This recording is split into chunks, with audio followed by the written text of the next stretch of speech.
Greetings everyone. Welcome back to Storytime Recaps. In this video, I'm going to recap one of the films from 2024, Damsel. Before we start, I hope your day be filled with sunshine and smile. Enjoy the story. At the opening scene of the movie, to kill a dragon that has been attacking the village, the king of Aurea gathers his soldiers. But all his soldiers killed by the dragon, and only the king of Aurea is left. Centuries later, in a different village, Elodie, a lord's daughter, is assisting in giving the residents of their harsh and frigid village food and warmth. Queen Isabel of Aurea makes a marriage proposal for Elodie to Lord Bayford. Despite her hesitation, she agrees because her father is adamant that the alliance will benefit their people. Their family is astounded by the palace's opulence when they arrive. After being shown to her room, Elodie admires the scenery from her balcony. That night Elodie went to the balcony to get some fresh air. She saw a light on the mountain, and she felt suspicious. The following day, she meets Prince Henry and the Queen, who are struck by her elegance and wit. In an attempt to get to know one another, Henry and Elodie go for a stroll. She finds that he is as passionate about travel as she is. Elodie's stepmother, Lady Bayford, feels uneasy about the wedding and the family after her attempt to get to know the Queen is rejected. She informs Elodie at night that she is making a mistake and that she still has time to change her mind, but Elodie chooses to proceed with the wedding. After Elodie and Henry wedding ceremony. Following the nuptials, Elodie and Henry ride in a chariot to the mountains, where they encounter a group of individuals donning gold masks. The Queen relates the tale of the dragon and how 3 of the king's daughters were exchanged for the king's freedom. So started a custom of offering women as sacrifices in exchange for peace. Henry and Elodie's palms are cut by the Queen, and they clasp hands, indicating that Henry's royal blood is on her. Elodie is then thrown into the gap beneath the bridge by Henry while she is being carried. Elodie wakes up and finds herself in a cave. When she wanted to climb the cave to escape, but her hand was hurt, she saw a light of fire in the cave. Elodie followed the light, but she saw many birds flying in a burning state. Elodie was afraid of what she saw. When Elodie cries out for assistance, the dragon hears her and follows her into a cave. Elodie sees a dead woman, and she recognizes her where Elodie saw her the first day she arrived. The dragon had released its fire, causing Elodie's leg to burn slightly and scorching Elodie's leg in the process. After leaving her to tend to her wounds, the dragon appears to be enjoying the chase. Elodie stumbles upon a section of the cave that is covered in glowworms after falling through a tunnel. She gathers them onto her sleeve to serve as a light source.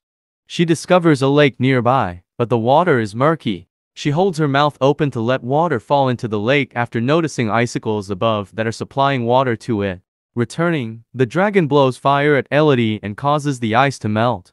Elodie escapes the fire of the dragon and she hides in a cave out of the dragon's reach. She notices that the names of all the previous princesses are etched into the stone in this cave. Elodie dreams while she sleeps about the other women who took refuge in this cave. Another one of them sketches a map of the maze on the wall, while another, Victoria, informs her that it is all a lie.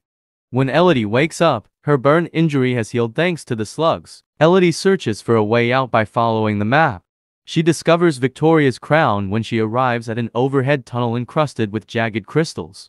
She ascends the tunnel using the crystals as ledges and reaches a landing where an opening shows that she is on the mountainside and is unable to leave. She is pursued by the dragon, who declares, 3 taken, 3 must be given. Elodie's father, meanwhile, hired people in the area to lead him to her so that she could be saved. Elodie heard a call from her father. She went down from the crystal place and looked for her father. 3 dead young dragons' remains are discovered by Elodie. It comes out that the queen misled her. She demanded 3 of the king's daughters because he had entered her lair without warning and killed her daughters. She responds to his call for help at the same moment as the dragon. The dragon informs her father that Elodie is alive, watching, and that she can smell her royal blood as she hides and looks on. Elodie's father gives the order for her to stay in hiding as a result. After killing him, the dragon goes in search of Elodie. Elodie's father tells her to use the ropes to escape and that her stepmother and sister, Floria, are waiting for her at the port. The guide diverts the dragon long enough for Elodie to say goodbye. She manages to flee with her hair, but the dragon follows her out of the mountain. causing her to take cover behind some rocks. Furious over these happenings, the queen instead takes Floria for sacrifice. When Elodie gets to her stepmother in the morning, Lady Bayford informs her that Floria has been taken. Thus, she retraces her steps from her initial visit to the cave in order to save Floria. In order to divert attention and save Floria from the lair, she detonates some armor.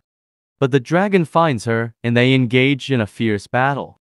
Elodie senses the ghosts of the lost princesses with her and provokes the dragon to release fire just as she is ready to give up.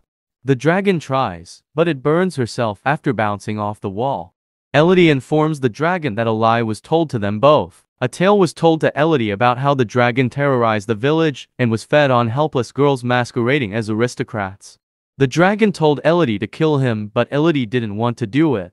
Elodie uses the glow worms to treat the dragon's burns despite the dragon's orders to stop. Elodie enters the room while Henry is back at the palace getting married to the third and last princess for the sacrifice. The queen becomes enraged when she persuades the princess to flee. Elodie then leaves the palace as the dragon arrives and lights it on fire. Ultimately, Elodie, Floria, and Lady Bayford sailed home with an abundance of provisions to last their people. Along with them, the dragon soars back home.